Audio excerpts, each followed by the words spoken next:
Hey guys, this is Michael Parker from Devil Dog Canine. This Easter, help yourself and your dog find greater purpose with our 5-day search and rescue seminar, April 4th through the 8th. You and your dog will spend 2 days learning the foundations of search and rescue, followed by 3 days of hands-on field training. There are limited spots available, so call 309-260-0720 or email info@devildogcanine.com to reserve your spot by March 21st. Turn your dog into a hero this Easter. Hey guys, welcome back to another episode of the Talk Shit Get Bit podcast. I'm your host, Michael Parker. Unfortunately, my co-host Chris is unable to join us today, but today we are joined by Amanda Ballard. A little bit about Amanda. She's got over 20 years of experience in the industry. She owns Cooperation Canine out in New Mexico. On top of that, she works in human remains detection and search and rescue, owning 2 HRD and 2 SAR K9s. She's got a long list of accolades, which I'll let her share some of those with you. I do know she is the co-commander of the Cibola County Search and Rescue. But Amanda, welcome to the show. Hey, Michael, thanks for having me. Absolutely. Pleasure to have you here, and I'm excited to talk some search and rescue and HRD with you. So I guess a good starting point is what got you into training? I know you said you started back in 2005. What kind of sparked your interest in that? So I started with pet dog training and pet dog behavior modification. And the reason for that was a little bit selfish. I had a super naughty dog who would try to bite anybody that came over. She's basically just a reactive dog, poorly bred. But by the end of her lifespan, and after I learned as much as I could, she was actually super friendly with people coming over and would welcome guests. So I guess it's the magic of dogs and the necessity that got me into dog training. That's awesome. Yeah, I feel like that's what gets a lot of us in there. Either you like really want to do it when you're a child, or you get that dog and you're like, all right, I need some help training this dog. And in my case, it was my service dog, and I was like, man, similar to you, I forgot to mention, like, you can also train cats, which I'm jealous of that. But you train horses too. That's what I did prior to training dogs, was train horses. Very, very similar, different, but very similar. And I was like, man, I'm struggling to have a relationship with my service dog. Like, there's a disconnect here, which kind of sparked that interest in a dog training. So I'm right there with you on that. So I know, how long ago was it that you kind of transitioned into the search and rescue and HRD? Well, I got into working dogs, I want to say about 6-7 years ago. And again, it was out of necessity. I had a genuine need for a personal protection dog. So I figured, okay, I've been undoing aggression for so many years. Surely I can talk with some experts and figure out how to do controlled aggression. So that was my dive into the working dog world, if you want to call it that. From there, I moved from Illinois to New Mexico. I've heard for years and years about the MMIP crisis, that's missing murdered Indigenous peoples.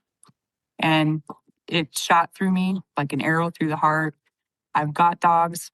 I know a little bit about behavior from doing it for so long. I had to do something to step in and step up and try to help them. So That's awesome. That's an honorable reason to dive into that. So I guess what did that?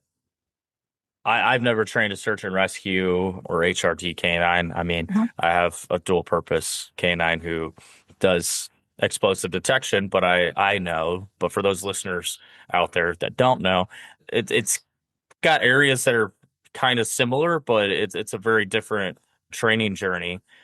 So how does training a dog for either HRD or search and rescue differ from training an explosive detection or a narcotics canine? I can't really speak to the explosives detection aspect. I've never done that work. I can speak to a little bit with the narcotics training aspect. So with narcotics, it's kind of a canned hunt, right? It's either there or it's not inside of a contained area. With HRD and search and rescue, there are just a fuck ton of variables, too many factors so many changes in context. Like you have to have a really strong dog who's going to persistently hunt across all different contexts. You know, one day we could be searching miles of open desert, right? The next day we could be searching a building. The next day we could be searching a vehicle. The next day we could be searching, you know, by a lake with a dock and a factory and all these weird, crazy noises. So I would say that's the biggest difference. The amount of variations in odor and the infinite number of variables in change of context would be the difference. Gotcha. Yeah. So like again, I don't have experience in HRD or SAR or even narcotics, just explosive detection. But Mhm. yeah, you got to train for every environment. Mhm. That's a crucial part because to your point, I could need them to check a card, make sure there's not an explosive in it, or we might be clearing a building and I need you to make sure there's not, somebody didn't lay a claymore out or whatever kind of improvised explosive that we might trip and set off, or big open areas where we're out in the forest, out in the desert, wherever. I need you to detect on that.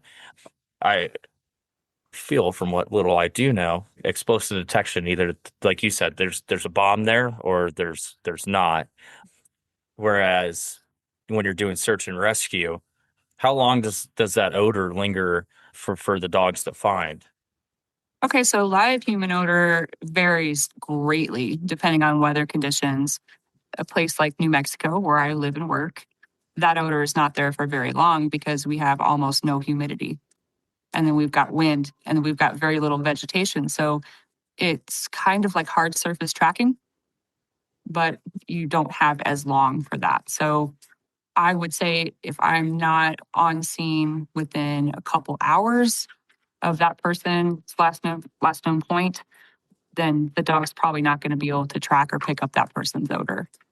So we have to get Gotcha. there quick. And the reason that I don't do a ton of tracking training is because, like I said, it disappears so quickly. So I teach the dogs area search skills. Use all of your senses to locate the nearest living person in this environment.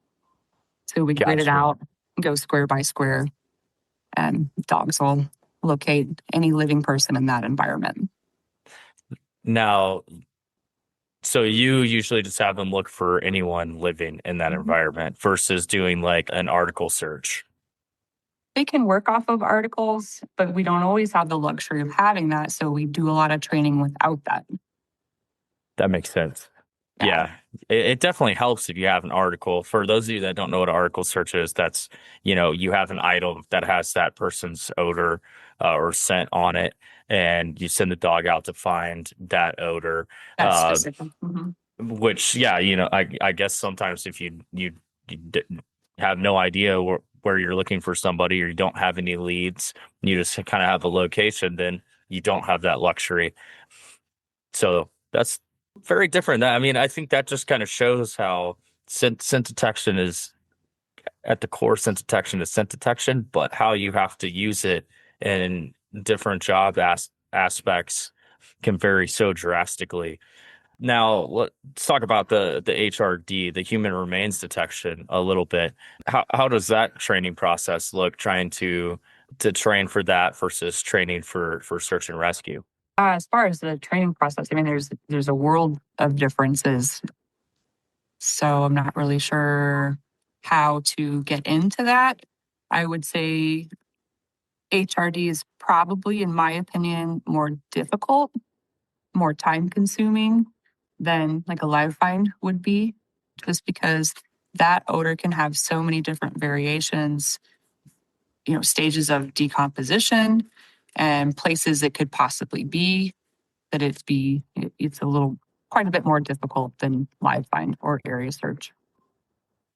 Yeah, because again, kind of tying in explosive detection. Sometimes it might be at the surface, but sometimes it could be buried. Right. So training the dog to detect stuff at surface level, but also beneath the ground. So say somebody buried a body, teaching it to detect underneath the ground and alert you that, hey, there's something here. Yeah, some. people will tell you and have very sillily told me in the past, odor is odor. It's either there or it's not, right? Well, no, there are many different changes and many different ways that could be concealed intentionally, unintentionally.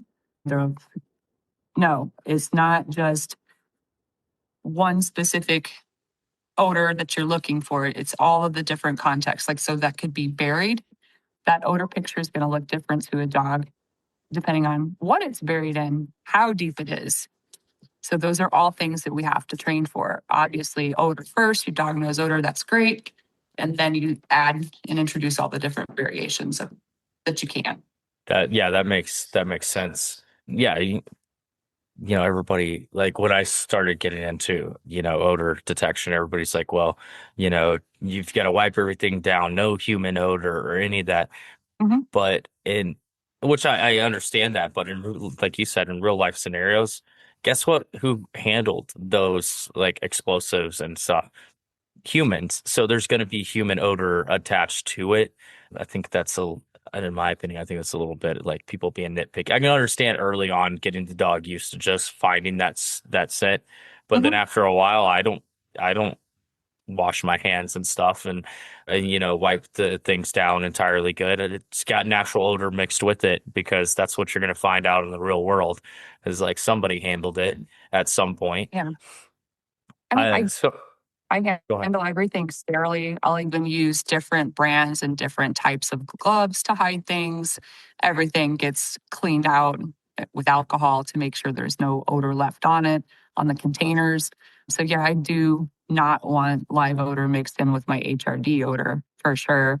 But yeah, in the real world, out in the wild, there's going to be all kinds of distracting odors. And those are things that you have to take into consideration for proofing. We had a That situation where I had a buried hide in training and the coyotes came out and tried to dig it up and pissed and shit all around it, right? That's life.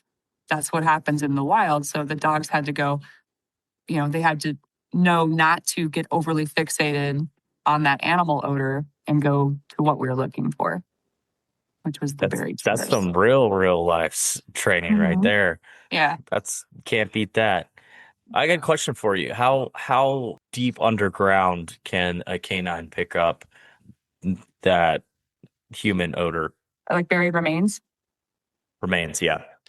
I guess it depends. A short answer is it depends on a lot of things. These guys recently did a training search, and I'm going to call it a training search and not a deployment for archaeological finds. So things that are approximately 350 years old. And Wow. I don't know how deep those things are buried because I didn't know, I don't know how deep they dig back in the day. They've also found things for an agency that were supposedly buried at an unknown depth as long ago as the 70s on a cold case homicide. So it depends on what it's buried in, what the container is. And, I'm not in the business of telling people how to hide bodies. So, short Yeah. answer, it depends. Yeah. Let's not give anybody any insights on how to hide bodies. But yes, so there's a lot of factors that go into whether that dog can detect that or Mhm. not. And I know you mentioned, what kind of terrain it's buried in, the soil, all that kind of plays an impact. It Um, does. very complex subject to train on. I had a follow-on question, and I just forgot what my follow-on question was about that, but it'll probably come back to me later. How long would you say from start to finish? Well, obviously with training, it's continual. There Mhm. never is a finish, right? You're always training, always preparing your dog, but from starting the process of either search and rescue or human remains detection to I can actually take my dog out and start deploying it Mhm. for Yeah. that job. I had someone ask me this question earlier today. We did a training with our live fine dogs in our community. I'm like, how long does it take? And I said, again, short answer is it depends on the dog. Haro was operational, I'd say within about 2 weeks. He was on his first deployment after he got home, and that's with no training, but that's with me being a total psycho about training regimen. I mean, we're doing like 9 training hides a day, kind of Wow. crazy. Raya, she's my other HRD dog. I had her operational in 29 training hours. And that was, I guess, experience of working this guy and knowing what worked and what didn't work, and then carrying that over to the other dog. So again, short answer, it depends, but you should have, about, I'd say about 200 hours before you try to go certify. Yeah. That's good insight. Yeah, because I'm like, I took my dog from didn't know anything about odors to, she's finding and alerting and, 3 days at a school.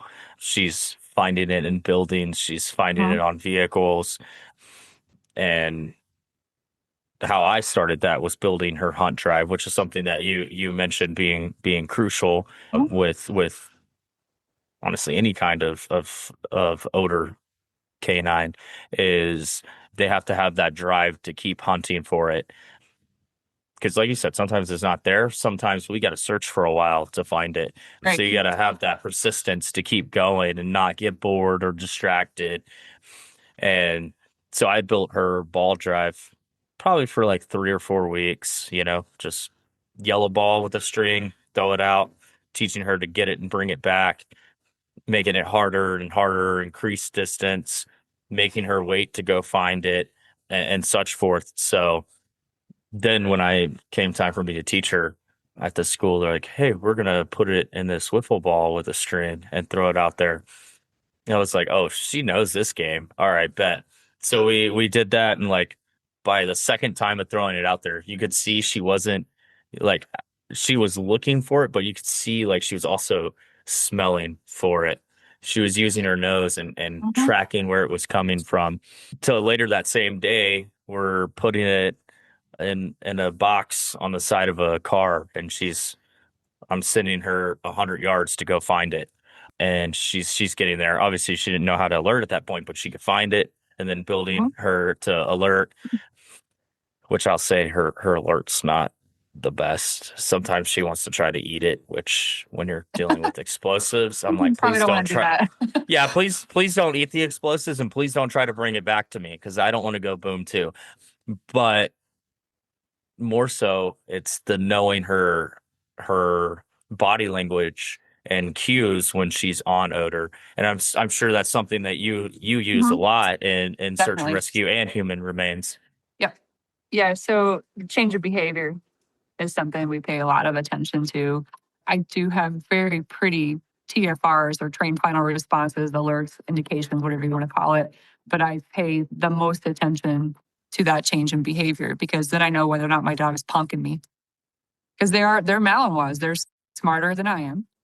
Yeah. And if they do get bored in the environment, they're going to go try to get whatever they can to get their toys. So I know to watch very closely for that change of behavior, especially Haro. He likes to try to punk us. And so for those that are like, well, what are those change of behaviors look Mhm. like? What are some of those change of behaviors you see in your canine? So in mine, I see an increase in respiration. So rapid. I'll see a full body snap if it's big odor. I'll see a head snap if it's small odor. Those are the easiest things for people to spot. So changes in breathing, respiration, and like a full body or a head snap in the direction of something. And again, that's depends on the dog, right? Everything kind Hmm. of depends on the dog. I would say it's very similar to like Padme when she's on odor. Usually I'll see the head come up and I'll see her sniff the air. And I'm like, oh, she picked up something. And you Hmm. can kind of, her tail will go up too. Like, she's like, oh, it kind of like almost goes rigid for a minute. And I'm like, oh, she's on some kind of odor. And then you can just see the difference in like her mannerisms. Like, so with her, she's got like a roving command. I call it scout. I'll be like scout. Hmm. And I send her out 20, she goes about 20 feet in front of me and she's scanning, looking for threats because she has dual purpose. So she's looking for threats, but also explosives. And I'll see that head go up, see that change of posturing, and I'll see her start to take towards where that odor is, which usually that's when I call her back on leader and then send her to go figure out where it's at because she does like to try to eat explosives. So not cool. I'm like, yeah, just lead me towards it, right? Yeah, So I so know where that's to something avoid. too. Like my dogs are not allowed to touch source. So I like for them to kind of nose point at where it's at and then back away from it. And we can talk about the fine details of teaching something like that another day. It's a few hours of conversation. But yeah, I don't like them touching source. Like get as close as you can to it and point at it, but don't put your mouth on it. Don't put your Yeah, face on it because that's somebody, you know, right. it's and like explosives, like you don't want your dog picking that up because that's now a dangerous situation for everybody. Yeah, it's same concept, Hmm. different reasons behind why for both. But like you said, we can go over the fine details later, which I kind of wanted to talk about the upcoming seminar that we're doing together. Well, Yeah. mostly you're doing, but you're doing it here with us. So we have the pleasure of having you come up here to Illinois and visit us for 5 days to do a search and rescue introductory seminar. So we want to talk about some of the stuff that if somebody's listening to this, like, oh, I would love to get into search and rescue. What are Hmm. some things that they can expect from that seminar? So first and foremost, they can expect a very strange weirdo from New Mexico who has an unorthodox teaching style. The course is an awesome overview of how to get started, what it takes, what the processes are. And then I'm most excited about how we have 3 days of field practical applications. So we're going to take those skills and we're going to put them in the field, hands on work, one on one with me and your dog. That's going to be exciting, and I'm excited to learn more from you when you come up here. But yeah, just for overview of what those 5 days look like. The first day is a lot of information, diving into a lot of those fine details that we've kind of hit on here a little bit, but diving into it more in depth around search and rescue. But also, you're going to evaluate those that are taking one of those working slots. You're going to evaluate their K9, Mhm. figure out one, if it's got what it takes to be a search and rescue dog, what we need to do to get it there, or if somebody's got one that started, what we need to work on over those next few days. Day two, a little bit more education, along with our first kind of half day of application in the afternoon. And then day three in facility working with the dogs. Day four and day five, we're going to do it out in the environment. I know we're planning for that fifth day. It's going to be a little more extreme, getting them out into the woods, out by the lake, running some trials out there with the dogs. So it's going to be a good time. I'm looking forward to it. I know. I'm excited to partner with you guys on this. It's going to be a blast. So with that said, now that we talked about that, let's talk about, why somebody might want to get into search and rescue. What are, I mean, you kind of mentioned for you, it was, Mhm. finding missing indigenous individuals, but what are some of those rewards of being involved in search and rescue? Well, the HRD side of it is, we have families out here who've been waiting more than 10 years to know what happened to their loved one. And being a part of helping that family find answers is huge. You're wondering what happened to your loved one, what this, that, and other. You run all these scenarios through your head and you're sick with worry and sick with grief and you can't move past it. And helping them find those answers so they can start their healing journey, that's incredible. Give them With that closure. I don't ever like to call it a closure. It's Well, more, let's start our healing journey, or here's a piece of that healing journey, because closure looks different to everybody. true. And, sometimes the closure could be justice, sometimes it could be locating them. It varies from person to person, and that's a very personal thing. So, giving them some answers. Where are they? Okay. So that's a good start. And with the search and rescue aspect of it, of course, saving a life, showing up and showing that we care.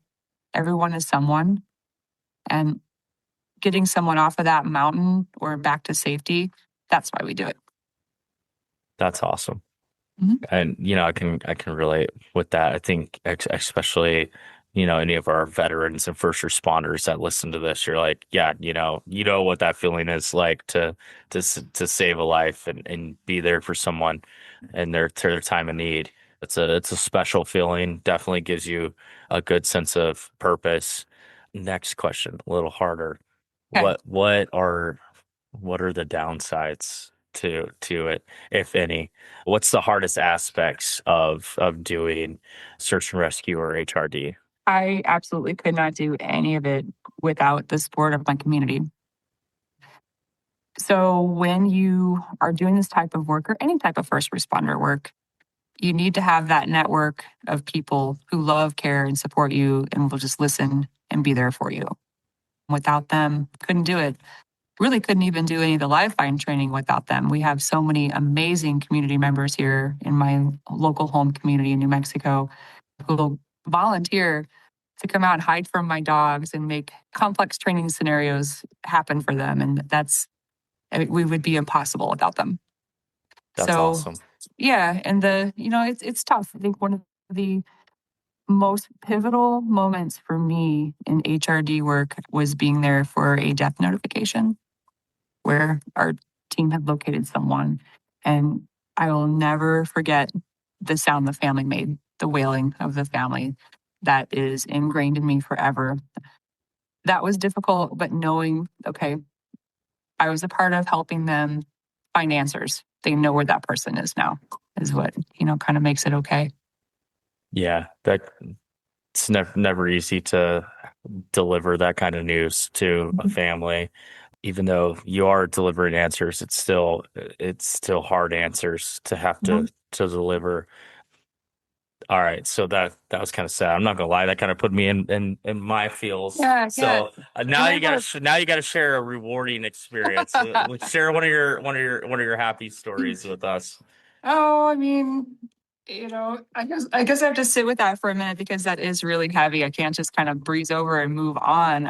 And again, having my community support is what helps us get through those things. And some of the happiest times I think we've had have really just been in training, laughing with those community members who show up and show out for my dogs to help them become the best dogs that they can be and help us become the best team that we can be. So, yeah, focusing on that, just the joy of working with people. You absolutely have to love people as much as you love dogs if you want to do this work. It's not about the t shirts and Tahoes, I think I heard someone say. It's about the love of human beings and dogs equally. So the partnership with your dog is just the most phenomenal, incredible thing, but also being there for someone. You have to love them in order to do the hard stuff. That's beautiful. All right, so I know you mentioned prior to us going live, you talked about the difference of joining an agency versus doing it freelance. Mhm. So I want to talk about that. Sure. The obviously both are an option. What are the pros and cons of joining an agency versus going at it freelance? So I don't know what Illinois state laws are regarding live fine search and rescue or human remains detection. I'm just not sure. But live fine search and rescue in New Mexico is governed by the New Mexico Search and Rescue Act. So you have to be state certified through NMSAR with an agency. So that's how you can get out there. You're at the command or under the jurisdiction of New Mexico State Search and Rescue, which reports to New Mexico Department of Public Safety, which is basically the state police. So that you have to. HRD, the lines are a little bit blurry there, but they shouldn't be. Treat every scene as a crime scene. So that's the reason we don't go out unless we're asked to by an agency. We want Right. to make sure that we protect the integrity of every death investigation. We want to make sure that, we're not going somewhere where we're not supposed to be, we're not trespassing, things like that. And we want to make sure that, the evidence is preserved for whatever they might need it for. And So so in freelancing work, I've seen some silly stuff. I've done freelancing, not really freelancing, but under what would be a private sector team. I've seen some things that kind of have raised my eyebrow at, walking in areas where there's remains without law enforcement present. Not a big fan of that. Not a big fan of having team members pick up or collect evidence, just stuff like that. So I made the again, decision. that's a crime scene, Right. and That's the you're crime disturbing scene. the crime scene. Yeah, Yeah. not a smart idea. Yeah. And I understand, some agencies have very limited resources and they can't have an officer out there, and families desperately need answers. And, the agency may not be able to provide those as quickly as like a private sector team would. But still, at the end of the day, I want that family to see whatever justice is needed in that situation. So you will not catch me out there under private sector or freelancing, especially with HRD. Well, I mean, I'm sitting here like, well, wouldn't you just like if you found the remains, call a local agency in and be like, hey, Mhm. my HRD dog just indicated on some remains here. Do you want to come check it out? So that they can handle it. I don't No. understand why anybody would try to handle that on their own. Yeah. No, I mean, I'm sure that it does get called in when people do things like that, but I'm just not interested in going out there without law enforcement present because, first and foremost, everybody's safety is important. Right. So, yeah. And, of course, justice for the family and answers and crime scene preservation also super important. So, as a rule, my dogs and I, we do not go out unless we're requested by an agency and they're present because I feel all the stuff I just said, plus our role is to support their efforts, not compete with them, not try to do their job for them. We're an extension, we're there to enhance and support what they're doing. Yeah, that So, makes yeah. sense. Yeah. So, And as far as benefits go, the community support is awesome. Of course, we talked about that in the last little spiel. But if you're an HRD trainer, you better check your state laws because you need to know whether or not you can have source as a private person. With an agency, you can. So that's another benefit to that. Also, the command structure is also amazing. That's what the dogs and I love about it as well. We know who to report to, who to check in with, who to check out with, what we're supposed to be doing. The organization factor of it is night and day different. For me, anyway, in my experience, others might have completely different experience and different sets of benefits and negatives. so question for you. I imagine when like you said you're going out with an agency doing the HRD. When you do Mhm. search and rescue, are you usually accompanied by a local agency as well? We have to be in New Mexico. Okay. That's state law. We can't deploy unless it's a New Mexico state thing. So New Mexico State Search and Rescue for live find, they're the overseeing governing body for that.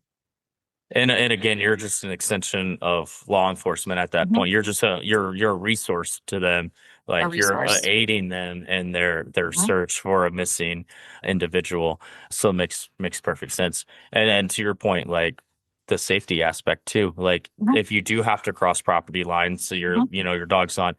Last thing you want is conflict with somebody because you're searching for a missing person. Even if you have good intent, then you still set yourself up for possible confrontations that could be avoided by just doing it through an agency where Right. you have that support of law enforcement that says, hey, we're not here to mess with you. We're here searching for a missing individual, or if things did get hostile, law enforcement's there to step in.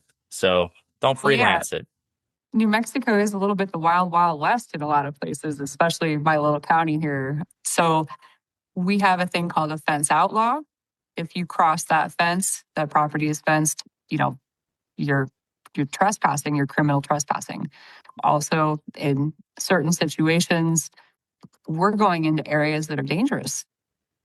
So we need law enforcement there.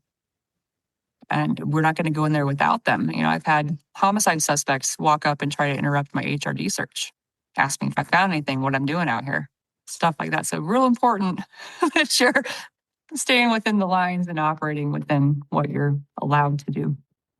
Yeah, and again, since I do work in anti-trafficking, recovering missing and exploited individuals, like you you got to be on guard when you're doing that. And the Mhm. same, you're looking for a missing person. You don't know why or how they went missing. So they could have got lost on a hiking trail, or they could have been kidnapped, whatever it might be. So you never know what you're up against. So it's not smart to take that on without some muscle behind you, some protection.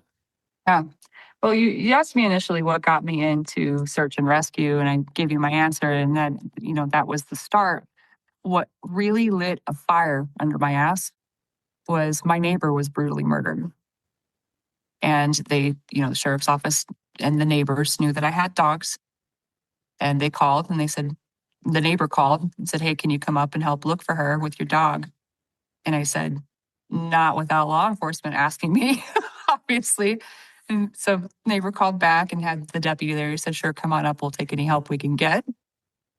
Then the lieutenant arrived on scene of our sheriff's office and had us stand down, which I was more than happy to do.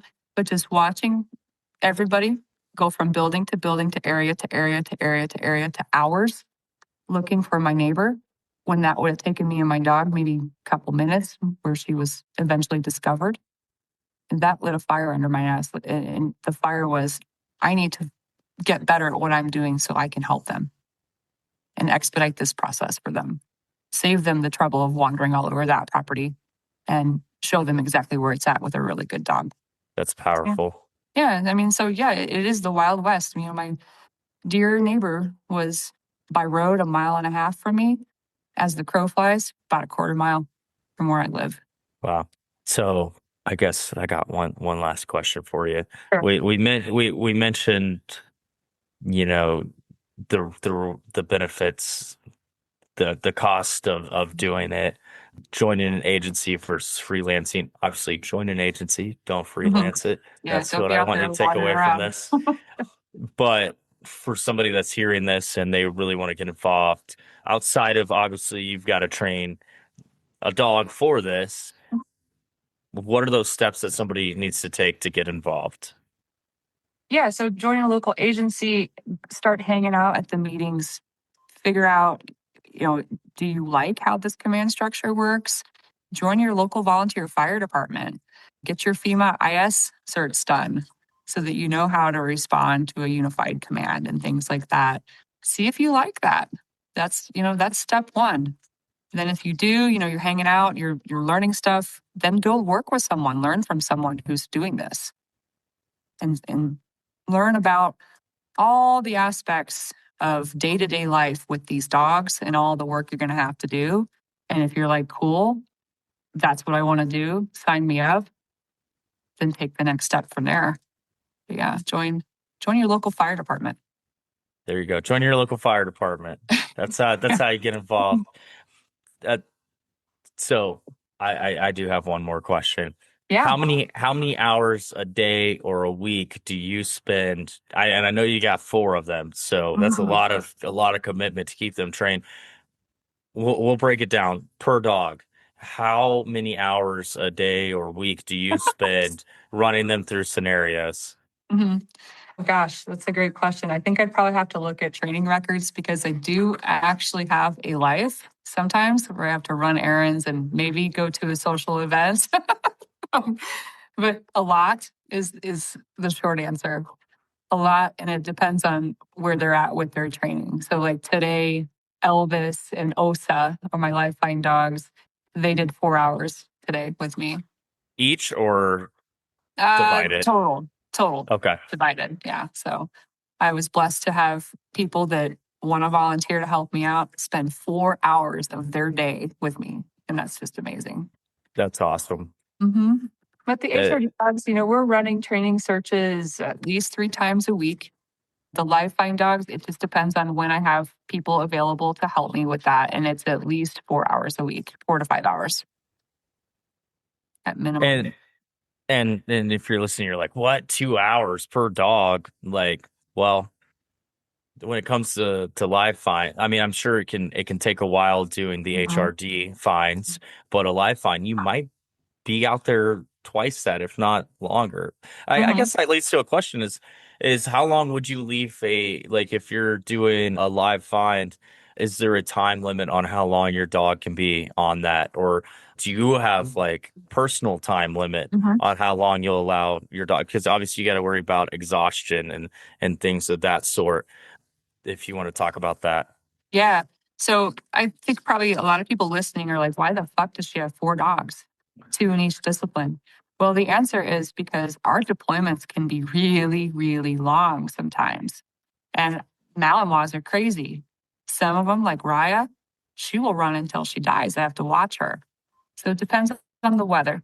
If it's decent weather, not too hot, there's some shade for the dogs and places to take breaks, they're good maybe 2 to 4 hours per dog. If it's hot weather, that's a whole different ballgame. The longest I'll run these guys is maybe an hour. And sometimes it's even less than that. If it's real hot, there's no shade, they're good, like 30 minutes and they're done. So watching for behaviors like shade seeking, excessive panting, all the fun precursors to heat injury. I watch them very, very closely for that. But yeah, our deployments will be anywhere, hey, just check this area real quick to we've done up to 14 miles. Wow. Yeah. And so I guess with that, if we'll use ideal conditions, Hmm. and you're sending them for 2 hours at a time, you're actually let's do hot days, a little more stress on the dog, and say you're doing 30 minutes with one dog. After that second dog does its 30 minutes, are you going back to the first or Hmm. Yeah, okay, if the other dog is ready, no rapid respiration, not excessive panting, just chilling in their crate, they come out, they go.